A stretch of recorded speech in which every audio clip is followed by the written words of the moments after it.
તો હવામાન વિભાગે કચ્છમાં કમોસમી વરસાદની આગાહી કરી હતી ત્યારે કચ્છના અનેક વિસ્તારોમાં વહેલી સવારે ધોધમાર વરસાદ જોવા મળ્યો. કચ્છના મુન્દ્રા અને રતાડિયા વિસ્તારમાં પવન સાથે ધોધમાર વરસાદ વરસ્યો. આ સાથે પૂર્વ કચ્છના ગાંધીધામ, મુન્દ્રા અને અંજારમાં પણ વરસાદ જોવા મળ્યો. મહત્વનું છે કે કચ્છમાં સામાન્ય વરસાદની આગાહી હવામાન વિભાગ દ્વારા કરવામાં આવી હતી. જોકે કચ્છમાં ભારે પવન સાથે વરસાદ વરસતા અનેક પાકને નુકસાન થવાની શક્યતા છે.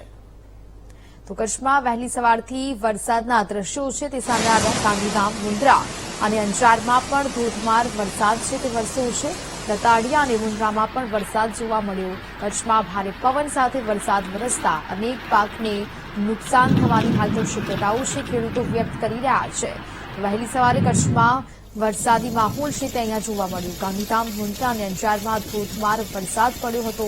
અચાનક કમોસમી વરસાદ પડતા ખેડૂતોની ચિંતામાં ફરી એક વખત વધારો થયો છે. ખેડૂતોના અનેક પાક નિષ્ફળ જવાની ભીતિ સેવાઈ છે.